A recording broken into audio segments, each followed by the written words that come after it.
begini Bun, saya guru Bunda kan, dan Linda, saya guru penggerak kata sembilan, ada dari Kabupaten Kampar. Nah, pada kesempatan ini, saya mohon izin kepada Bunda untuk meminta sedikit waktu dan kesempatan Bunda untuk saya wawancarai terkait dengan tugas demonstrasi kontekstual yang harus kami lakukan untuk mewawancarai beberapa orang kepala sekolah, terutama sekolah tempat saya mengajar. Ibu sedia berikan saya kesempatan. Terima kasih Ibu. Nah, pertanyaan saya saat kali ini terkait dengan Ibu sebagai kepala sekolah di sekolah yang Ibu pimpin, tentu sering mengalami beberapa macam permasalahan, baik itu permasalahan terhadap guru ataupun terhadap murid, orang tua, dan pihak-pihak yang terkait lah yang ada di sekolah. Nah, selama ini bagaimana Ibu dapat mengidentifikasi kasus-kasus yang merupakan dilema etika atau tuntutan moral yang pernah Ibu alami di sekolah? Terkait dengan itu masalah etika ya, dilema etika etika kan, yang pertama itu mengidentifikasi apa sebab terjadi seperti itu. Nah, yang kedua membuat daftar daftar fakta yang relevan dengan yang dilakukan mereka kejadian ya. Yang ketiga menanyakan kepada guru kelas, kok sampai begini, kenapa jadi begini, sama guru kelasnya. Yang keempat, apapun harus dilakukan. Setelah menanya itu kan, apa kita harus lakukan sesudah ini terhadap anak-anak yang melakukan tadi. Saja. Nah, baik Ibu. Nah, selama ini dalam menghadapi kasus-kasus itu, tentunya Ibu mengambil suatu keputusan, kan Bu? Nah, bagaimana Ibu menjalankan pengambilan keputusan di sekolah Ibu terkait misalnya kasus dilema etika yang tadi? Misalnya Ibu berada di antara dua pilihan, yang pilihan pertama benar, pilihan kedua juga benar, sementara Ibu hanya harus memilih satu di antara yang dua benar tadi. Nah, bagaimana cara Ibu dalam mengambil keputusannya? Jangan dilakukan seperti itu. Kita persoalan dulu. Soalnya sama lingkup sekolah kita. Ada TU-nya, juga ada operatornya, ada muda-muda guru. Bila perlu ada orang tua nanti yang anaknya dikenakan sanksi itu. Nanti setelah melakukan itu baru kita ambil keputusan gimana ya masalahnya, apa yang harus kita lakukan terhadap masalah ini. Berarti Ibu melakukan musyawarah ya Bu ya, untuk mengambil keputusan tersebut. Nah, selanjutnya langkah-langkah atau prosedur seperti apa yang biasa Ibu lakukan saat melakukan musyawarah tadi? Pertama menanyakan masalahnya, masalah dulu. Kalau dari seperti ini, apa masalahnya? Lalu mengidentifikasi masalah tersebut. Lalu mengambil keputusan untuk guru yang bersangkutan. Kita dapatkan dari diidentifikasi, dari ditanyakan masalahnya, lalu kita kasih keputusan kelasnya. Ya, musyawarahkan dulu ya bagi keputusannya. Nah, hal-hal apa saja yang selama ini Ibu anggap efektif dalam pengambilan keputusan pada kasus-kasus tersebut? Apa hal yang paling efektif saat Ibu memutuskan itu? Yang pertama itu menentukan dulu sebab terjadinya masalah. Seorang ibu sebagai kepala sekolah menentukan dulu tanggung jawab gurunya. Kenapa terjadi masalah ini? Apa sebabnya? Ditanyakan masalah dengan nilai etika tadi. Lalu menentukan siapa saja yang terlibat. Siapa saja terlibat pada saat itu ya Bu ya. Siapa saja terlibat gitu. Lalu mengumpulkan fakta-fakta yang relevan. Iya, luar biasa ya Ibu ya yang dilakukan. Nah, selama ini tentu dalam mengambil keputusan Ibu menghadapi beberapa macam tantangan. Nah, seperti apa mungkin tantangan yang Ibu rasakan saat dalam mengambil keputusan tersebut? Kalau di sini ketika berdiri keputusan langsung dilaksanakan seketika, tidak nunggu besok-besok. Siapa kena yuk kita ambil sekarang langsung saat itu ya Bu ya. Nah di tempat malah langsung bertindak. Berarti Ibu tidak memiliki jadwal atau tata cara saat pengambilan keputusan. Ibu tidak membutuhkan waktu untuk mengambil keputusannya, langsung saat itu Ibu ambil keputusannya sama yang bersangkutan. Oh, Masya Allah, luar biasa ya Bu ya, bisa diselesaikan dengan cepat.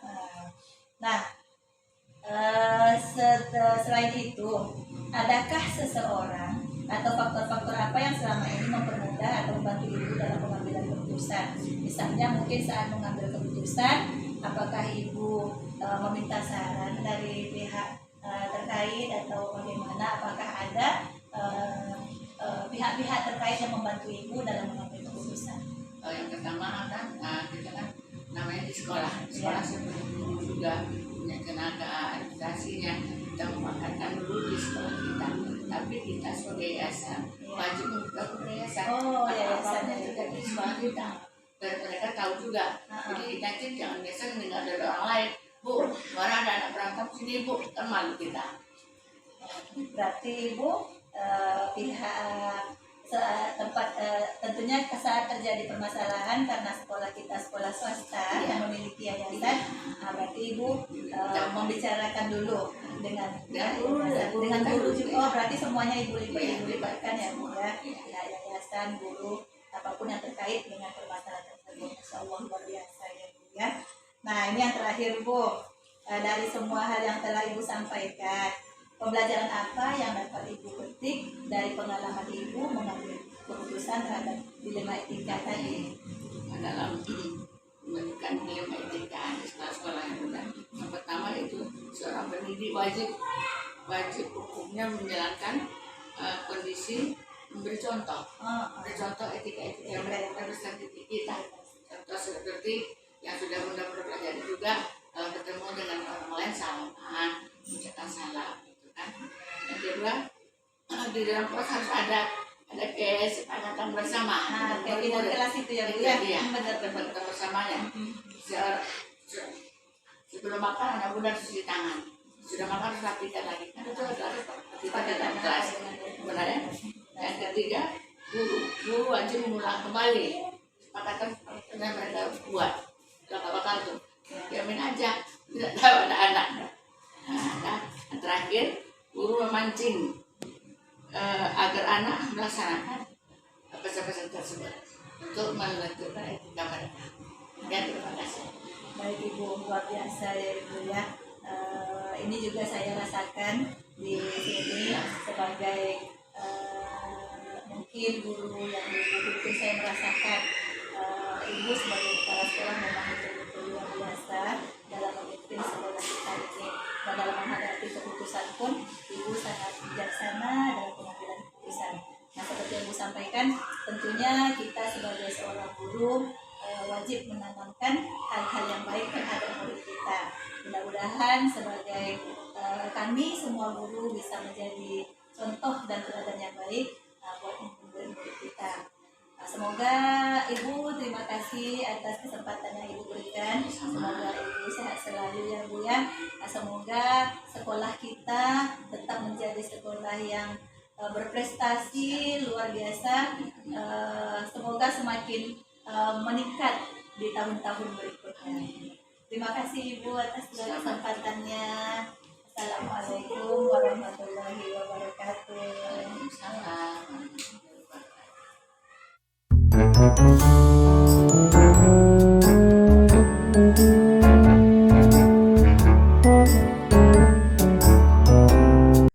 Assalamualaikum Umi. Waalaikumsalam Bu Narinda.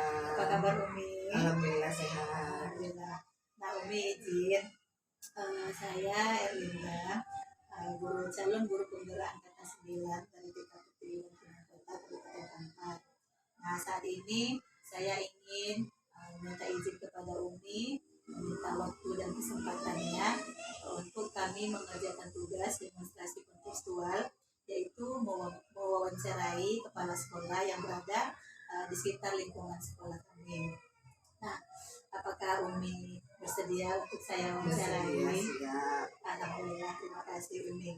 Nah, ini wawancara yang kami lakukan itu terkait dengan Umi sebagai seorang kepala sekolah dalam pengambilan keputusan terhadap kasus mungkin dilema etika atau rujukan moral.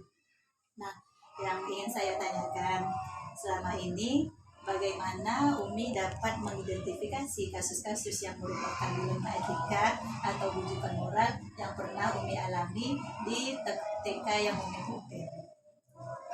Baiklah Bu Melinda. Jadi ketika mengambil keputusan untuk menentukan hasil dari dilema etika tadi, tentu kak saya butuh berdiskusi bersama dengan ibu yayasan. Itu yang pertama dilakukan.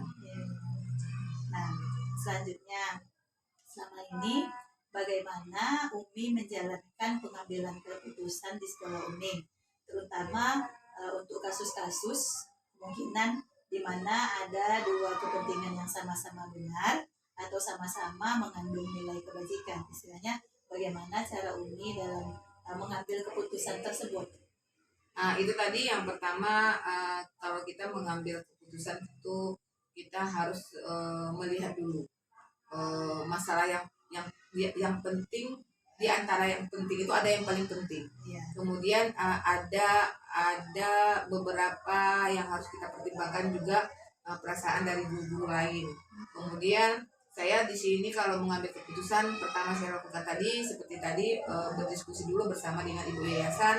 Kemudian kami telaah masalah ini apa, masalah ini bagaimana supaya yang satu ini tidak merasa, yang satu ini tidak merasa, yang satu ini tidak merasa dia disanjung, yang satu ini tidak merasa dia direndahkan.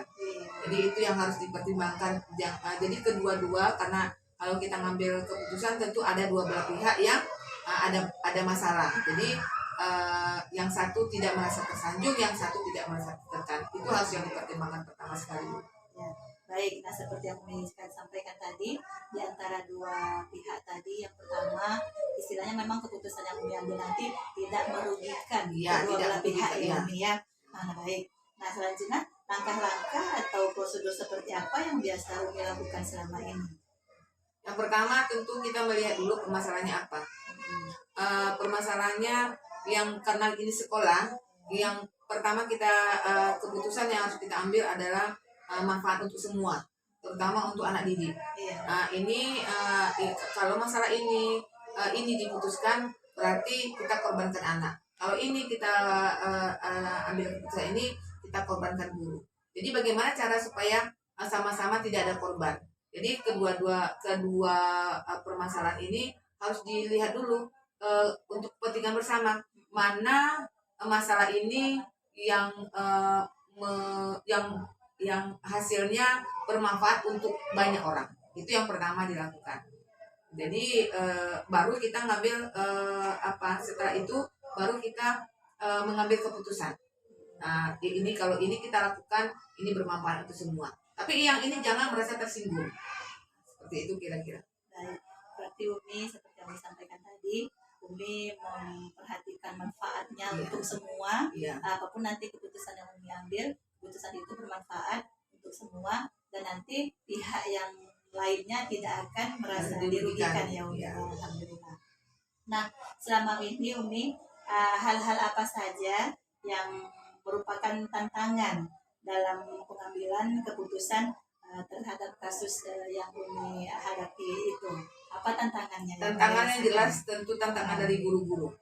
Karena masalah ini kan timbulnya dari mereka ke mereka. Jadi tantangan itu tentu ada pro kontra. Pro kontra itu tetap ada. Jadi bagaimana supaya ketika saya mengambil keputusan bisa memberi pengertian kepada yang kontra tadi. Jadi tantangannya kalau masalah yang saya alami memang tantangannya itu adalah guru-guru. Nah, sekarang Umi dalam suatu pengambilan keputusan, apakah Umi memiliki sebuah tata cara atau jadwal tertentu dalam sebuah penyelesaian kasus dilema etika tadi? apakah Umi langsung menyelesaikan pengambilan keputusannya saat itu, atau Umi memiliki sebuah jadwal dulu untuk memutuskan. Apakah nanti keputusan yang Umi ambil langsung Umi tentukan saat itu, atau Umi membutuhkan waktu untuk mengambil keputusan tersebut? Biasanya kalau saya mengambil keputusan, saya memang harus mempertimbangkan beberapa hal seperti tadi. Jadi saya mengambil keputusan tidak serta-merta ketika saat itu ketika ada masalah langsung diputuskan, tidak. Kemudian tentu saya diskusi dulu dengan orang yang lebih paham tentang masalah yang sedang saya hadapi. Kemudian saya tanyakan juga kepada yang bermasalah, dua pihak bermasalah. Kemudian ketika saya gabungkan informasi dari yang satu, informasi yang satu lagi, kemudian yang mana kira-kira keputusan apa yang kita ambil dari dua orang ini yang sedang bermasalah. Jadi tidak langsung serta-merta. Setelah diskusi, kemudian besoknya tanyakan kepada kedua belah pihak, kemudian berikutnya dengan berbagai pertimbangan akhirnya diambil keputusan akhir. Nah, adakah seseorang atau faktor-faktor yang selama ini mempermudah atau membantu Umi dalam pengambilan keputusan dalam kasus-kasus tersebut? Istilahnya mungkin ada orang pihak lain yang terkait yang Umi libatkan dalam saat proses pengambilan keputusan tersebut. Iya pasti, karena di sekolah kita ini kan punya yayasan. Jadi setiap yayasan itu juga merupakan orang tua kami. Jadi orang tua itu apalagi beliau berasal dari guru, kemudian pengawas. Jadi beliau memiliki pengalaman yang banyak. Jadi setiap mengambil keputusan saya pasti diskusi dulu dengan dia. Alhamdulillah, luar biasa ya Umi ya. Tanggung jawab kita sebagai seorang pemimpin yang memang luar biasa. Alhamdulillah saya banyak termotivasi dari atas semua jawaban-jawaban Umi. Nah yang terakhir kali nih Umi, dari semua hal yang telah Umi sampaikan, pembelajaran apa yang dapat Umi petik dari pengalaman Umi mengambil keputusan terhadap kasus-kasus tersebut? Yang jelas dengan adanya masalah kita bertambah dewasa. Pertama, yang kedua, ketika kita ada masalah kita akan naik kelas. Jadi ternyata kalau ada masalah kita sebagai pemimpin tidak bisa langsung memvonis seperti itu. Kita harus memikirkan efeknya baik buruk. Jadi yang pelajaran ketika mengambil keputusan itu pelajaran pendewasaan diri yang sangat berarti bagi kami kepala sekolah. Jadi seorang kepala sekolah tidak boleh langsung menjatuhkan hukuman atau sanksi atau apapun namanya ketika masalah itu ada. Masya Allah, luar biasa ya Umi ya. Hal-hal yang Umi lakukan terkait dalam kasus-kasus baik itu dilema etika atau kebijakan moral, seperti yang sudah Umi sampaikan, alhamdulillah banyak mendapatkan pelajaran bagi saya. Mudah-mudahan nanti saya juga bisa mengatasi semua masalah seperti yang Umi lakukan. Baik Umi, terima kasih banyak atas waktu dan kesempatan Umi. Sama-sama. Semoga Umi sehat selalu, Amin. semakin sukses, Amin. dan TK-nya juga semakin jaya. Amin. Saya pamit Umi, terima kasih. Assalamualaikum warahmatullahi wabarakatuh. Waalaikumsalam warahmatullahi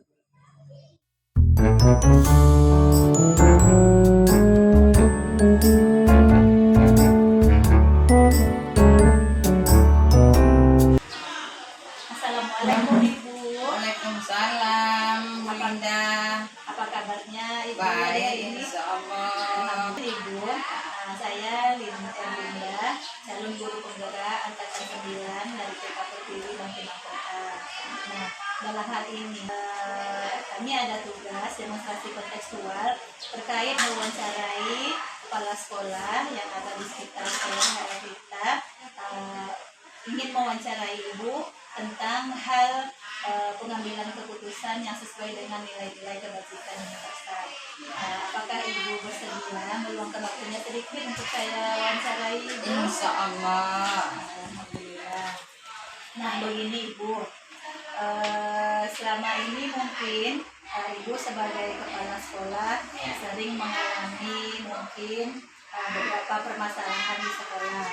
Tentunya Ibu harus melakukan suatu pengambilan keputusan. Nah, selama ini bagaimana Ibu dapat mengidentifikasi kasus-kasus yang merupakan dilema etika atau bujukan moral yang pernah Ibu alami di sekolah yang Ibu pimpin? Di sini ya, Ibu coba untuk menjawab pertanyaan dari Bu Linda, bagaimana untuk mengidentifikasi kasus-kasus yang ada di sekolah ini. Yang pertama, pengalaman Ibu itu tentang K3S ya. K3S itu kelompok guru kepala sekolah itu. Jadi Ibu kaitkan dengan wali murid tentang TK Negeri Pembina ini. Jadi permasalahannya seperti ini. Sering terjadi seperti itu. Ibu mengadakan rapat di TK Negeri Pembina ini, misalnya di hari yang sama dengan K3S Kecamatan Bangkinang Kota. Jadi Ibu mengambil keputusan, karena Ibu mengajar di TK Negeri Pembina ini, tentu Ibu bukan lagi itu tentang TK Ibu. Gitu. Jadi permasalahannya nanti kita kaji dengan secara berulang-ulang. Terus. Nah, tadi kata Ibu mungkin mengutamakan TK Pembina karena disinilah tempat Ibu mengabdi. Nah, kalau memang seperti itu, selama ini bagaimana Ibu menjalankan pengambilan keputusan di sekolah Ibu, terutama tentang kasus di mana ada dua kepentingan tadi. Ibu kata Ibu ada dua hal yang sama-sama penting. Yang pertama kaitannya dengan wali murid Ibu di sekolah, yang satu lagi di K3S Ibu sebagai kepala sekolah. Nah, bagaimana cara Ibu dalam pengambilan keputusan terkait dua hal tersebut yang sama-sama penting? Bagaimana cara Ibu dalam mengambil keputusannya itu? Begini ya Bu Linda ya, saya coba untuk menjawab pertanyaan dari Bu Linda seperti ini. Seandainya ada nanti waktu bersamaan, jadi begini Bu Linda, kita hubungi dulu yang jauh. Misalnya kita hubungi ketua K3S di Kecamatan Bangkinang Kota. Misalnya ini ya, halo Bu Yanti, kami ada acara besok tanggal 13. Bagaimana acara kita itu? Apakah bisa dimajukan atau dimundurkan? Nah, gitu. Jadi kita cari dulu keputusan dari yang jauh. Seandainya nanti bisa kami untuk mengambil keputusan di TK ini, sebab TK ini kita ada kan, jadi ibu-ibu itu bisa kita atur. Seandainya nanti penting sekali K3S Bangkinang Kota, yang berarti di TK Negeri Pembina ini kita pahami. Nah, berarti nanti Ibu mungkin salah satu caranya mungkin Ibu menghubungi ketua K3S-nya ya. Ditanyakan dulu apakah bisa dimajukan atau ditaikkan kegiatan di K3S-nya Ibu ya, baik. Nah, selanjutnya kalau memang seperti itu, langkah-langkah atau prosedur seperti apa yang biasa Ibu lakukan? Langkah-langkahnya begini ya Bu Indah, kita coba untuk menjawabnya ya. Yang pertama tadi udah Ibu bilang, langkah-langkahnya kita temui dulu pengurus dari K3S. Sesudah itu kita hubungi lagi guru-guru yang ada di tempat. Bagaimana guru-guru? Apakah bisa ini acara kita mundur atau acara kita tetap? Gitu. Seandainya guru-guru ini bersedia mundur ya mundurkan. Berarti Ibu izin berdiskusi dulu ya dengan pihak K3S dan dengan pihak sekolah. Nah, selanjutnya menurut Ibu hal-hal apa saja yang selama ini Ibu anggap efektif dalam pengambilan keputusan pada kasus-kasus yang dihadapi tersebut? Sebetulnya ini K3S ini dengan wali murid ini sama-sama pentingnya Bu. Ya, benar. Jadi karena kita selalu bertemu dengan wali murid, kalau pendapat saya K3S ini lah dulu kita kita tunda dulu. Jadi dengan yang wali murid dulu ya, yang lebih efektif diutamakan ya Ibu ya. Baik. Nah selanjutnya, hal-hal apa saja yang selama ini merupakan tantangan dalam pengambilan keputusan pada kasus-kasus dilema tadi, dalam pengambilan keputusan tadi, apakah Ibu ada mengalami beberapa tantangan mungkin Ibu saat mengambil keputusannya itu? Kalau permasalahan itu pasti ada Bu Indah, tantangan itu pasti ada. Kalau K3S ini tantangannya seperti ini, kebanyakan kepala sekolah itu banyak berkepentingan di sekolahnya. Kadang-kadang ada datangnya sedikit, kadang banyak datangnya. Kalau di wali murid ini begitu juga, tantangannya agak berat juga. Wali muridnya banyak yang PPNS, jadi kepentingan pekerjaannya banyak. Nah itulah yang kita hadapi, kesulitannya lebih kurang sama lah. Berarti nanti kan kalau seandainya di pihak wali murid, kemungkinan nanti yang hadir juga wali muridnya tidak belum tentu juga akan banyak ya, sama juga dengan yang K3S tadi. Nah, belum tentu juga nanti saat kegiatan di sana apakah banyak juga yang bisa hadir ya Ibu ya. Baik. Nah selanjutnya, apakah Ibu memiliki sebuah tata cara atau jadwal tertentu dalam penyelesaian kasus dilematika? Apakah Ibu langsung menyelesaikan di tempat atau memiliki sebuah jadwal untuk menyelesaikannya?